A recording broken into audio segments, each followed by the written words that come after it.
Channel B plus,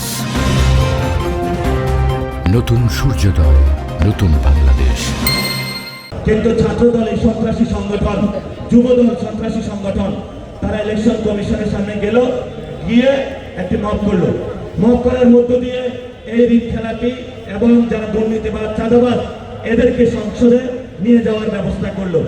Osman হাদি ভাই একটি কথা বলেছিলেন যে উনি বেঁচে থাকতেন যদি এই চাঁদাবাজ, সন্ত্রাস, দুর্নীতিবাদ তাদেরকে সংসদে দেখে উনি তাদের ঘুম হারাম করে দিতেন। কিন্তু ওসমান হাদি ভাইয়ের অনেক সহযোদ্ধা পৃথিবীতে এখনো বেঁচে আছে, যারা চাঁদাবাজ, সন্ত্রাস, দুর্নীতিবাদ। আপনারা মনে করবেন যে এক ওসমান হাদি চলে গিয়েছে, আপনারা খুব আরামে থাকবেন, লাভ নাই।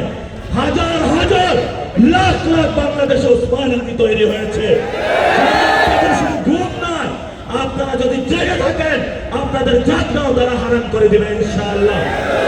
যদি তোমরা মৃত্যুবরণ করো চাঁদাবাজি করে, সন্ত্রাসী করো, কবরের উপরও কি আমরা লিখে দিব এই হলো চাঁদাবাজ, এই হলো সন্ত্রাস, এই হলো দুর্নীতিবাজ। যেভাবে মীর জাফরের উপর কবরের উপরে লিখে দেওয়া হয়েছে।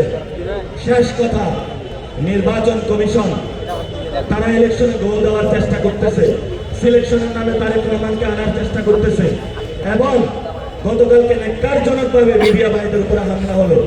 আগে দেখতাম মিডিয়া ভাইরা প্রেস ক্লাবের সামনে দাঁড়িয়ে যেত, এখন কেউ দাঁড়ায় না, কারণ জানের ভয়, রিজিকের ভয়।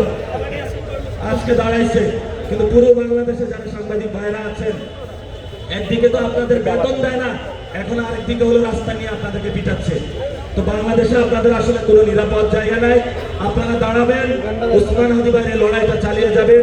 আজকের যারা প্রোগ্রাম আয়োজন করেছেন এবং এখানে বিশিষ্ট অনেক ব্যক্তিবর্গ রয়েছেন, রাজনীতিবিদ রয়েছেন এবং ডাকসু নেতৃবৃন্দ রয়েছেন, সকলকে ধন্যবাদ।